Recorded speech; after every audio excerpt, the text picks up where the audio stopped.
Hi, and welcome to my first video for the spring of 2025. Well, me and Riker here, who decided to join us for this video. In this video, I'm going to go through the sequencing questions from the week 1 poll and hopefully help explain things. So if you have any questions, just make sure you reach out and ask. But this first one is asking us to rank these strategies, so different types of sequencing, like 150 single end reads. That's a type of next generation sequencing that just does 150 base pairs at a time. Then a 75 base pair, then like some sort of unknown region, approximately 200 base pairs in length, and then another 75. So technically like the same total amount of base pairs on both sides. However, this one is spread out across a larger area. Finally, a 1000 base pair read, which is definitely going to be considered a type of long read sequence. And so then I give some statistics about it. Really, the overall length is not the important part. Thank you, Riker. The important part is the challenging section, the part that is difficult to read. And that is 250 base pairs in length, and so that ends up mattering because it's slightly larger than these other single end reads. So there is a chance that that single end read lands fully somewhere within that 250 base pair region. If it does, we have no idea where it belongs. We don't know where within that repeat region. We don't know within one of the multiple regions of about 250 base pairs that exists. So we really just have to throw out that piece of data. It's useless information. Now, if one side of it hangs off the edge, then yeah, maybe we can place it. But if it does land fully within there, it's useless. Now, the paired end reads, it turns out, because they are separated by 200 base pairs, at least one of those ends will always hang out outside of any single repeat region. Now, I guess technically you could have two repeat regions right next to each other, and so maybe it was bridging between them, but far less than just the single end reads, you're still going to be able to place one of the ends, which means you can map that sequence. And that means you're going to have to throw out a lot less of them. Finally, the 1000 base pair sequence will always be spanning the repeat regions, and so that's clearly the best one because it won't have any issue, even if like you had a whole bunch of these right next to each other. So best, there it is, best, moderate, and worst. Next question, Sanger versus next generation sequencing. Sanger sequencing was our first type of, at least the first major type of DNA sequencing methods.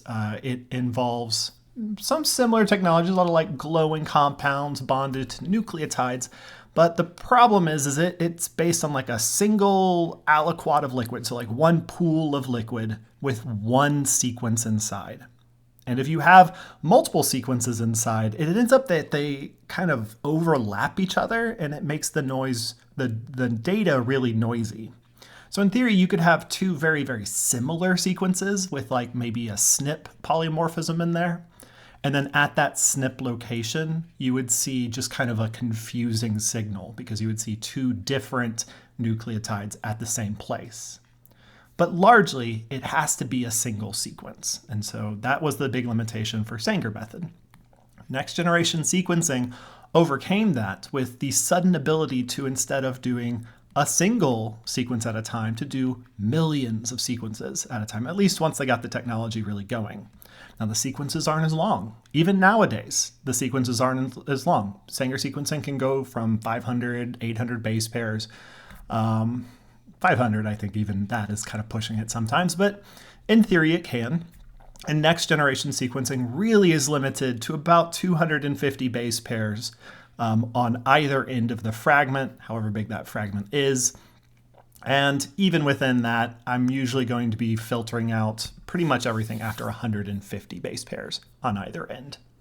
So there's always kind of trade-offs in terms of accuracy. So the big one is Sanger was one sequence at a time. NGS is up to hundreds of millions of different sequences at a time. A pretty astounding change, and it's why it was such like a revolutionary thing. It truly was. This next question, students get in their head about this one. But for average genome coverage / sequencing depth, people use these terms inconsistently. Coverage usually referring to kind of that summary value of like averaging all of the depths across the entire genome, or at least across a region. So there you go. People do use it, just inconsistently though. But the question poses that if I have 2 million paired end fragments, so there's a couple of things here. Each of these fragments will have an end of sequencing. Well, it turns out that there's a 50 base pairs of sequencing per end. So that means that I have 50 times 2 ends, so 100 base pairs per fragment, and I have 2 million fragments.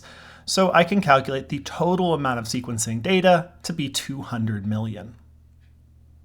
I hope that made sense. Think about it again if not. And then the coverage is going to come out based on how much that information is spread out.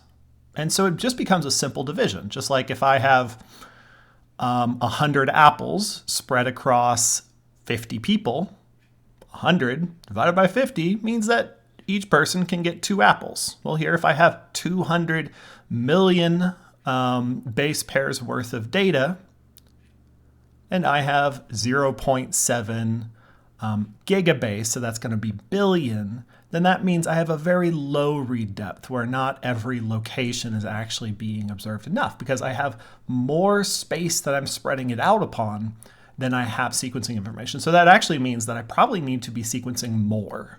So I should maybe just sequence again. So I could do the same process again. That would double it. That's still not actually quite doing it. So I would probably need to do it somewhere around 8 or more times. And you really do usually want a double-digit sequencing depth. There's some exceptions to that, but that's going to be pretty typical. Anyways, so let's put this all into the equation. So the numerator here is just going to be how many total base pairs. The denominator will be the total of base pairs that is then sequencing, so the genome size. So here I did ask you to put it in order. So this one should have come first, and then this one, if this was a test and you'd flip that, it'd probably be fine, unless I was really trying to drive you with the language of the wording. But that's going to be the number of base pairs per fragment. That's the number of fragments. You multiply those together, that gives you the total number of base pairs. Giga, you're just going to have to memorize this. That's 10 to the 9th. One way to remember is mega is millions. So we usually know millions. That's 6. Giga is one level above mega, and so that would be 9. And then above giga, you have tera, which would be 12. And then above 12, you have peta. And it keeps going for a while, and I lose track past peta. But there you go. Now, this next one, new question. Some of you saw this current version. Some of you saw a slightly different version. Let me just scroll down a little bit. Oh, you can leave me? All right. Say goodbye to Riker. Basically, you have this plot. This plot is visualizing median copy number across a range of positions on chromosome 9 of one of my mutant populations. These little dots summarize what we believe to be the copy number, so the number of copies of the genome across that region, or at least based upon read mapping. Now, what I can tell you is that if I do this process for the non-mutated individual, it's always 2. And that's because this is a diploid species, our genomes are really high quality, and my method works. And so I can correctly find that it is 2 copies across the entire genome. And if I open up this link and I look across here, I can see that that's true for this individual, although there are some places where that seems to be a little bit strange. This one has some weird values in it. That's why it's colored. However, overall, it's about 6. Although we can see that if I hover over this at that bottom row, it says midpoint 2.6. It's probably because there's actually like a small section that did jump up to a third copy. But here we can see that there is a very large region where it's quite obvious that chromosome 6 had some sort of ploidy change that caused it to go up to 3 total copies. On the other hand, we can see on chromosome 2, there is a section where there's only 1 copy. So this would be like a deletion event where one of the copies has been deleted, leaving us with only 1. Now, for the record, my technique here would end up omitting any sections that had 0, anywhere there was a homozygous deletion. So this has to be a heterozygous deletion. Here we have I guess, heterozygous duplication, but we're not really sure what's going on here, so it's a little bit hard to kind of define that as a duplication. But regardless, it's clearly got 3 copies of this region, so some form of duplication has occurred. Same for, and my head's on top of it, but, wrong thing. Yeah, I'll come over here. But over here we can see that there is another section on this chromosome. And so the way I'm able to do this, I haven't done this in too long. Got it, got me. All right, the way I'm able to do this is because the